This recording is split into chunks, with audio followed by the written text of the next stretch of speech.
গাজায় ১ বছরেরও বেশি সময় ধরে আটক জিম্মিদের স্বজনরা বুধবার দেশটির প্রধানমন্ত্রী বেনিয়ামিন নেতানিয়াহুর নেসেট অফিসে প্রবেশের পথটি অস্থায়ীভাবে অবরুদ্ধ করে রাখে। তাদের দাবি, তাদের প্রিয়জনকে মুক্ত করার জন্য অবিলম্বে চুক্তি করতে হবে।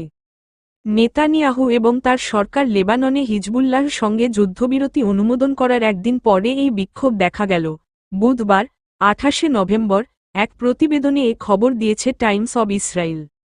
এলি আলবাগ, যার অল্পবয়সী মেয়ে লিরিকে গত বছরের ৭ই অক্টোবর হামাসের আক্রমণের সময় বন্দী করা হয়েছিল, তিনি বলেছিলেন নেতানিয়াহু যেমন লেবাননে যুদ্ধ শেষ করার জন্য একটি চুক্তি করতে পেরেছেন, তাকে গাজাতেও তা করতে হবে।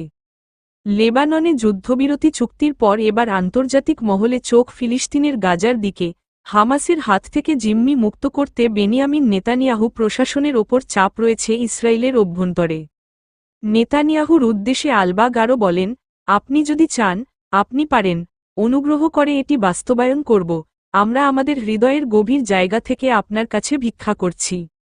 বন্দী এলি সারাবি এবং নিহত জিম্মি ইয়োশি সারাবির ভাই শ্যারন সারাবি একই রকম যুক্তি দিয়েছেন, উত্তর ইসরায়েলের বাসিন্দা এবং ইসরায়েলি নাগরিকদের জন্য এখনও স্পষ্ট বিপদ থাকার পরও আমরা যুদ্ধবিরতিতে পৌঁছেছি। এছাড়া হিজবুল্লাহর সক্ষমতা আইডিএফ পুরোপুরি এখনও নির্মূল করতে পারেনি। তার প্রশ্ন, এত ঝুঁকি থাকার পরও লেবাননে যুদ্ধবিরতি চুক্তি সম্ভব হলে গাজা থেকে জিম্মিদের ফেরাতে কেন চুক্তি হবে না? জানা যায়, পরে নেসেটের সামনে থেকে নিরাপত্তা বাহিনীর মাধ্যমে বিক্ষোভকারীদের সরিয়ে দেওয়া হয়।